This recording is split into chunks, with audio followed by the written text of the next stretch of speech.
예레미야는 눈물의 선지자입니다. 오늘 우리가 읽은 말씀 예레미야의 슬픔을 노래한 예레미야 애가인데 그 예레미야가 지은 그 앞에 예레미야서 9장 1절에 어찌하면 내 머리는 물이 되고 내 눈은 눈물 근원이 될고 죽임을 당한 딸 내 백성을 위하여 주야로 울리로다. 내 눈은 눈물 근원이 되고 주야로 울리로다. 큰 슬픔에 빠진 겁니다. 주전 587년, 586년이라고도 하는데 어느 학자는 7월 29일이라 날짜까지도 지정을 했습니다.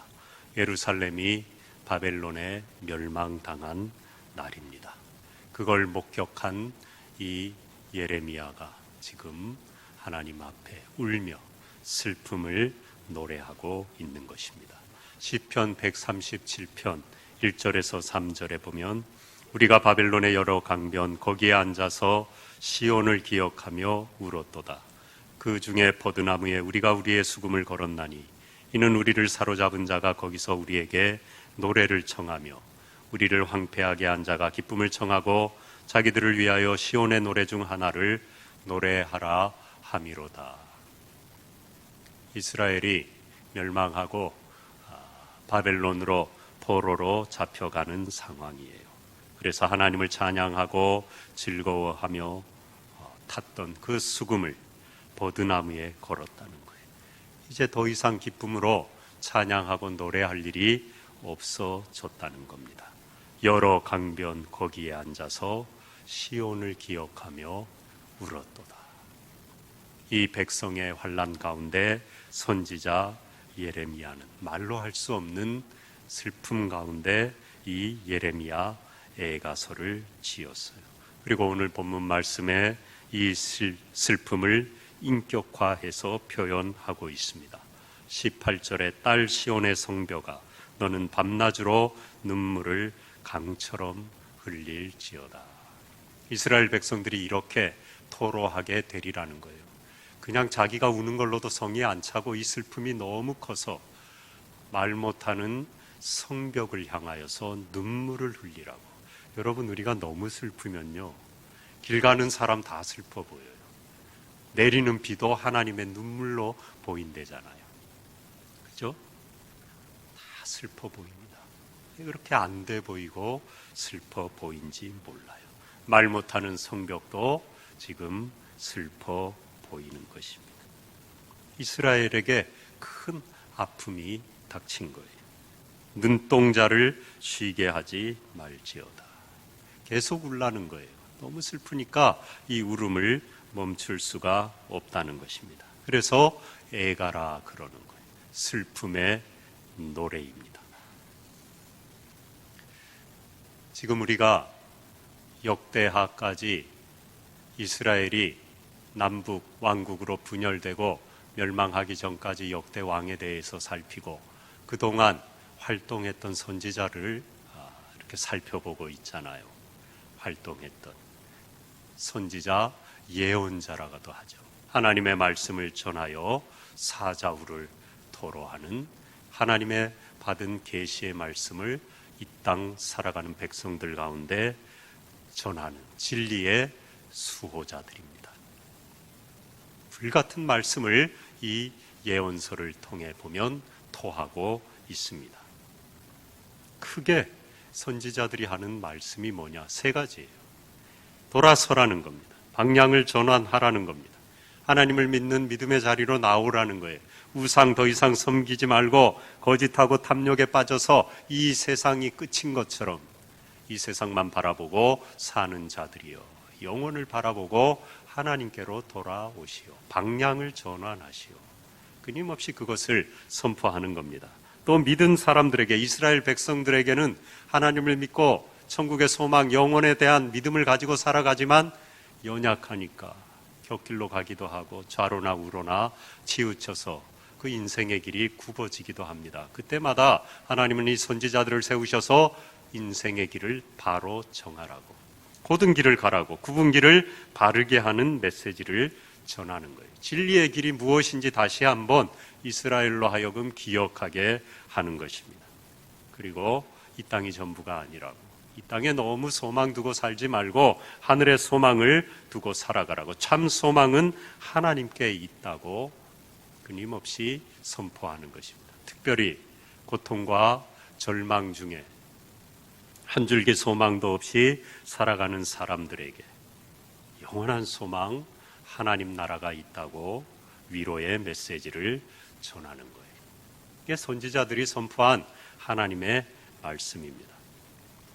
제가 이제 신대원 목사 되는 과정, 광나루에 있는 장신대 신학교에, 거기 가면 다 장신이에요. 그래서 장신대라 그래요. 저도 장신이었어요. 장신대를 갔단 말이에요. 근데 거기를 선지동산이라 그러더라고요. 선지자의 동산. 제가 간땡이가 부어갖고 그래 공부 열심히 해갖고 하나님 말씀 받아갖고 이제 선지동산이니까 나가갖고 강대상에서 선지자의 불을 토하고 이 예언서 다 배웠거든요. 저희가 불같은 말씀을 토해내리라. 에고 몇 걸음 못 가갖고 그게 아니라는 걸 깨달았습니다. 하나님의 나라를 이 땅 가운데 구현하는 참된 교회, 그리스도인 영적인 백성들 되게 하려고 하나님은 그때 선지자를 세우셔서 말씀하셨어요. 예배의 자리와 삶의 자리가 동일할 때 그곳을 천국이라 그럽니다. 그 천국을 이 땅 가운데 성도들로 하여금 누리고 실현하고 또 전하며 살아가게 하는 것, 하나님의 말씀이 들려줘야 되거든요. 선지자가 하나님의 말씀을 목숨을 걸고 전해야 되거든요. 나도 그렇게 해보리라. 다음 세대를 위해서, 한국교회 살 길을 위해서, 하나님의 나라와 정의가 이 땅 가운데 실현되기 위해서 진리의 말씀을 전해보리라. 오늘 19절 말씀처럼 하반절에 내 어린 자녀들의 생명을 위하여 목숨을 걸고 하나님의 말씀을 전하리라. 선지자적 사명을 감당하리라. 그러나 몇 걸음 못 가서 그게 아니라는 걸 깨달았습니다. 선지자의 사명, 제자되고 증인된 하나님의 군사의 사명은 그렇게 감당할 수 없다는 것을 깨달았어요. 먼저 엎드려 함께 울 수 있을 때, 그때 하나님의 은혜가 임하고 하나님의 말씀이 들려진다는 걸 깨달았습니다. 선지자들 이사야도 그렇고요, 미가도 그렇고, 스바냐도 그렇고요, 학개, 스가랴, 말라기 말도 할 수 없고요, 예레미야, 특별히 정의의 선지자 아모스 불을 토합니다. 그러나 선지서를 읽어보면 동일하게 그들은 백성의 고통을 몸소 함께 경험합니다. 호세아 우리가 살펴봤지만 끊임없이 다른 남자를 향해 찾아가는 남편을 버리는 고멜과 결혼했고, 여러 번 다른 남자 찾아가도 가서 돈 주고 사오기까지 했어요. 이게 할 짓이 아니죠. 사람으로는 감당할 수 없는 고통을 몸소 체험한 겁니다. 하나님이 그렇게 하라고 한 거예요. 말씀 전하기 전에, 선지자의 불호령을 토하기 전에 내가 이스라엘 백성을 이와 같이 사랑했다는 걸 너의 삶으로 겪어내라. 그 후에야 우리는 증인의 사명을 감당할 수 있다. 하나님이 요구하신 겁니다. 예레미야도요. 결혼을 했는데 자녀를 낳지 말라 그러셨어요. 아니, 결혼은 왜 하라 그래요? 남들 다 낳는 자녀 못 낳아서 못 낳은 게 아니라 낳지 말라. 그 고통을, 열매가 없는 이스라엘 백성의 고통을, 하나님 자신의 고통을 느끼라는 거죠. 잔치집에 못 가게 하셨습니다. 초상집에도 못 가게 하셨어요. 사람다운 삶 자체를 살 수 없었어요. 고통을 몸소 겪게 하셨습니다. 에스겔은요, 부정한 음식을 먹어야 했어요. 물이 없어 목마른 그의 삶이었습니다. 또 한동안은 움직일 수 없게 몸을 묶어서 이스라엘이 포위되고 감금된 그 공포를 몸소 경험하게 하셨어요. 그리고 아내도 이렇습니다. 저는 한동안 하나님이 퍼포먼스를 이렇게 좋아하시는가? 아니, 하나님 말씀 다 들려지고 전하면 되지. 왜 이렇게 선지자들이 뭔 죄를 지었다고? 그래서 제가 한동안 후회했어요. 이거 아무나 하는 게 아니구나. 내가 못 모르고 목사가 된다고 선지동산에 와서 꼴값 떨고 선지자의 말씀을 전하리라 그랬는데 대가를 치러야 된다는 거예요. 거기에는 부단히도 견뎌야 하는 인내의 과정이 있다는 거예요. 그럴 때만이 하나님의 말씀을 전할 수 있다는 거예요. 내가 숨 죽일 때 하나님의 말씀은 더 크게 들려진다는 걸 깨달았어요. 그 두렵더라고요. 이거 아무나 하는 게 아니구나. 먼저 죽고 하나님의 자녀들의 그 고통을 몸소 겪어낼 수 있는 자, 하나님이 그 사람을 쓰시는구나. 우리 모두 마찬가지입니다. 먼저 우리는 선지자적 사명을 감당하기 전에 제사장적 중보자의 사명을 감당해야 됩니다. 그것을 몸소 겪어내야 되는 것입니다. 그럴 때 예언자적인 사명을 감당할 수 있는 거예요. 하와이 군도에 모로카이 섬이라는 곳이 있는데 나병 환자들이 거주합니다. 다미엘 신부가 거기 선교를 갔어요.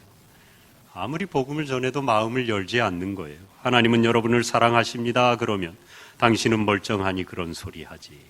우리처럼 돼도 그렇게 말할 수 있겠소. 하나님 앞에 기도했습니다. 주여, 저도 나병이 걸리게 해주세요. 하나님은 참 신기하죠. 이런 기도는 또 잘 들으셔요. 병 낫게 해주세요. 하늘문이 열려서 그냥 벼락과 같은 축복이, 물질이, 건강이 임하게 해주세요. 잘 응답 안 하셔요. 나병 걸리게 해주세요. 그날로 병 걸렸어요.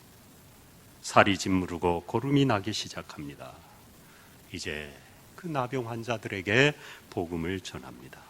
나병 걸린 우리 예수님 믿고 새 사람 됩시다.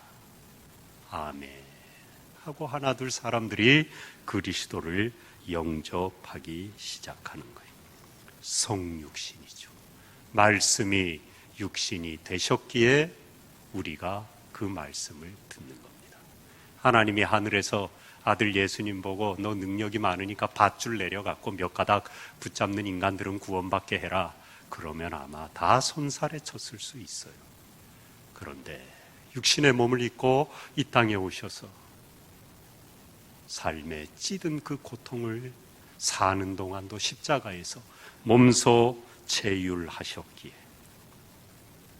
우리의 이 연약한 고통의 자리에 주님이 오셨기에 우리가 그 말씀이 들려지는 겁니다. 교회는 운명 공동체입니다. 함께 슬퍼하는 곳이, 함께 울어주는 것입니다. 기도하는 겁니다. 오늘 19절 말씀에 초저녁에 일어나 부르짖을지어다. 내 마음을 주의 얼굴 앞에 물 쏟듯 할지어다. 주를 향하여 손을 들지어다. 한밤중은 괜찮아요, 여러분. 초저녁에 부르짖는 건 약간 정신 나간 겁니다. 어지간해 갖고 사람들이 초저녁에는 아무리 곤고하고 어려운 일이 있어도요, 이렇게 부르짖게를 안 돼요. 밤이 돼야.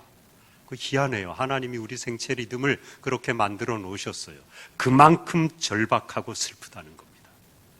초저녁에 아주 분주하잖아요. 불 때는데 굴뚝에 연기도 나고 밥하느라고 밥 짓는 냄새도 나고 놀던 애들 돌아와 손 씻느라고 바쁘고 퇴근길에 장바구니 들고 이 초저녁이란 때는요, 쉬는 때가 아니에요. 오히려 더 바쁜 때고 하루를 마감하고 저녁 먹고 이제 비로소 쉴 수 있는 때인데 그때 부르짖으다. 이거 욕먹는 거예요.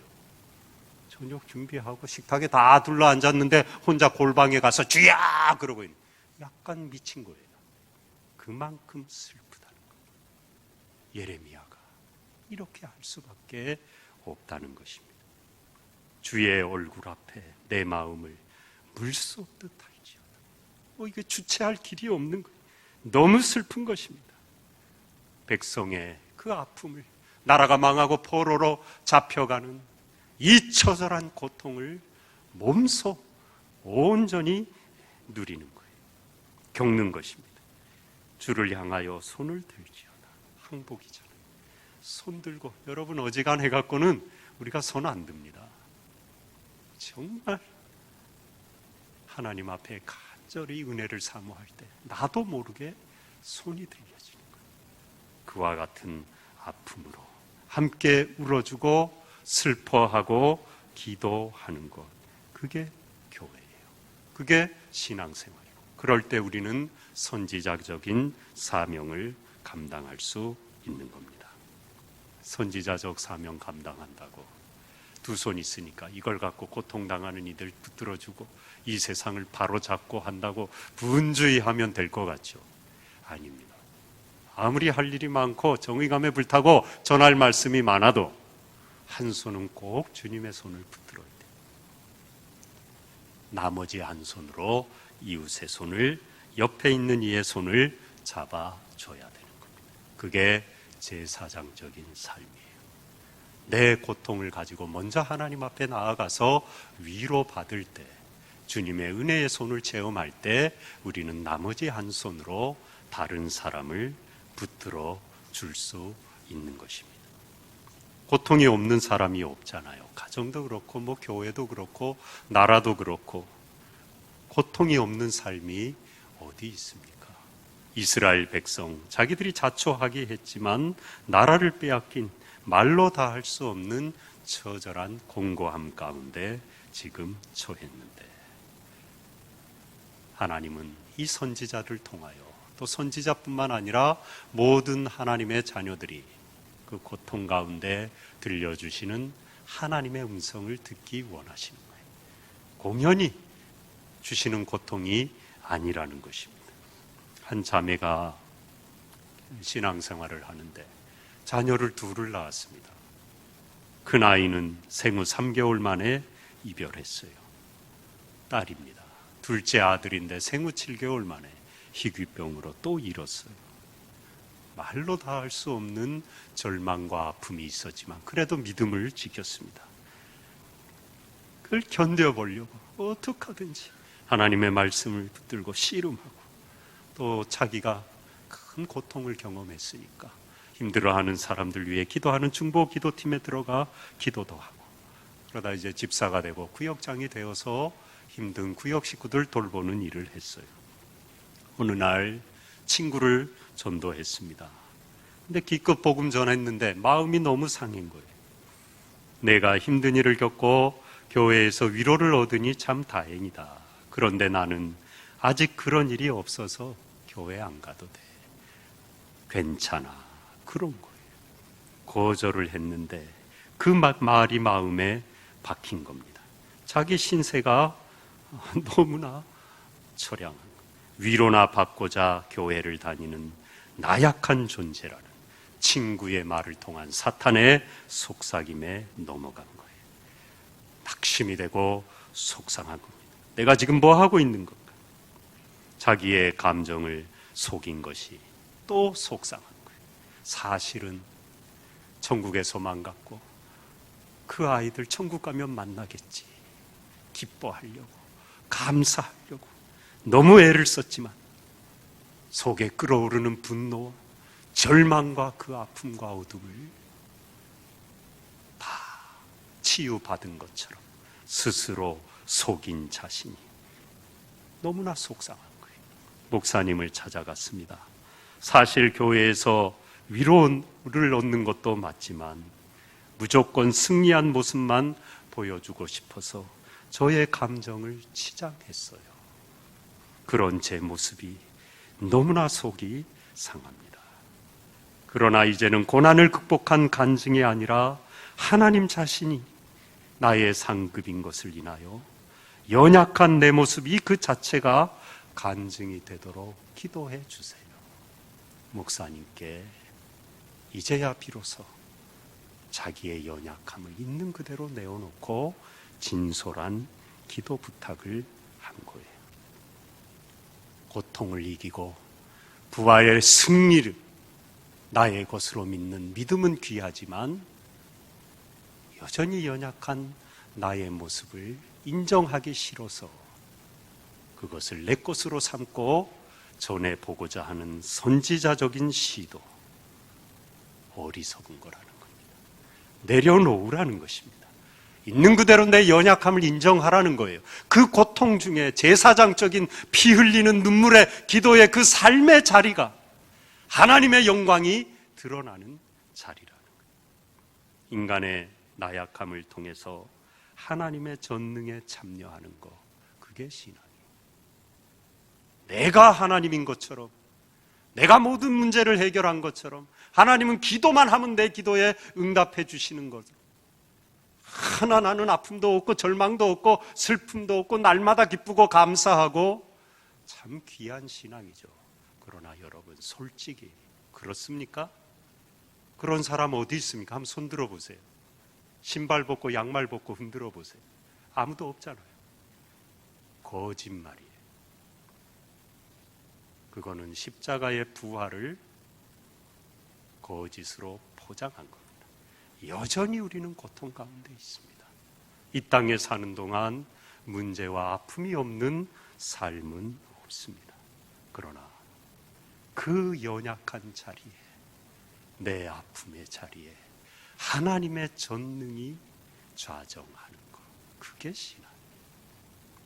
하나님은 그 고통을 끌어안고 몸부림치며 눈물 흘리며 기도하는 그 사람을 들어서 하나님의 나라를 증거하는 것입니다. 복음은, 기독교는 인간 가능성의 실현이 아닙니다. 그거는 인본주의입니다. 뭐 긍정의 힘 다 좋아요. 비전, 선한 영향력 맞아요. 기도해야 돼요. 그러나 그것이 자칫 고통은 쏙 빼버리고 고통이 있는데도 아닌 척, 믿음 좋은 척 눈을 돌리는 그 포장만 그럴듯한 복음, 거기에는 능력이 없어요. 우리는 여전히 무능력하고 이렇게 세상에 눈물 흘려 기도할 수밖에 없는, 성벽을 향해 울라고 그런 연약한 존재지만 거기에 우리의 무능력을 인정하는 그 자리에 하나님의 복음의 능력이 임하는 것입니다. 그것이 성육적인 성도의 삶이에요. 이사야 40장 1절에 너희는 위로하라, 내 백성을 위로하라. 그렇게 불효령과 같은 사자우를 통하던 이 이사야가 위로하라는 거예요. 먼저 중보자의 삶으로 내 주위에 있는 이들의 고통과 함께 울 때 그들의 아픔을 내 아픔으로 끌어안고 하나님 앞에 나아가 이렇게 눈물이 마를 날이 없이 기도할 때, 그때 하나님의 나라를 증거하게 된다는 것입니다. 교회는 삶의 무거운 짐의 보따리를 싸들고 들어오는 곳이에요. 나갈 땐 그거 다 내려놓고 나가는 거예요. 그러면 천사 날개 돋친 듯이 이제 무거운 짐보따리 다 하나님 앞에 풀어놓고 맡겼으니까 나는 훨훨 날아가리라? 아니에요.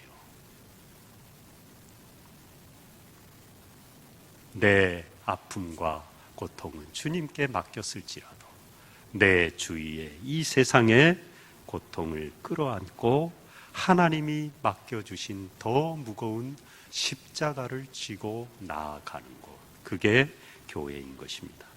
수고하고 무거운 짐진 자들아 다 내게로 오라, 내가 너희를 쉬게 하리라. 나는 마음이 온유하고 겸손하니 내 멍에를 메고 내게 배우라. 이는 내 멍에는 쉽고 내 짐은 가벼움이라. 앞에 수고하고 무거운 짐을 가지고 왔잖아요. 내려놓으라. 쉼과 자유를 주겠다는 거예요. 가볍게 하겠다는 거예요. 그러니까 너 이제 막 날아가라, 뛰어가라 아니에요. 그 다음 뭐라 그럽니까? 내게 배우라. 내 멍에를 치라. 내 고통을 통하여 주님 앞에 나와 울며 기도하다가 우리는요, 옆에 있는 사람들의 고통을 끌어안게 되는 것입니다. 그게 기도예요. 그게 신앙이에요. 그게 복음의 능력인 것입니다. 다른 이의 아픔 참아 하나님께도 마음 놓고 못다한 얘기, 눈물로 눈물 짓고 겉으로 울지 않아도 남한테 다 털어놓을 수 없는 사정 갖고 주님 앞에 제 가운데 앉아 있는 하나님의 자녀들을 위하여, 나라 이룬 이 백성을 위하여 눈물로 기도하는 그 삶이, 그것이 바로 선지자적인 삶인 것입니다. 한 영혼이 다른 마음에 대해 염려할 때면 언제나 기적이 일어난다. 교회는요, 그리스도인의 삶은요, 내 고통을 통하여 다른 사람들의 고통을 보는 것입니다. 그리고 내가 받은 위로를 전하는 거예요. 그래서 그리스도인의 삶의 아픔에는 의미가 있는 것입니다. 공연히 주어진 고통은 하나도 없는 거예요. 지금 힘들고 어렵죠. 그러니까 기도해요. 하셔요. 그러나 하나님 앞에 나아가 눈물로 기도하다가 우리는 날 위하여 십자가에 죽고 피 흘리신 주님의 눈물을 발견하는 거예요. 나를 향하여 울고 계신 그 주님의 눈물을 보는 겁니다. 그 눈물을 마신 자만이 이웃을 위해 울어줄 수 있는 겁니다. 요즘 참 울 일이 얼마나 많아요. 고통스러운 이들이 얼마나 많습니까? 가족도 그렇죠. 예?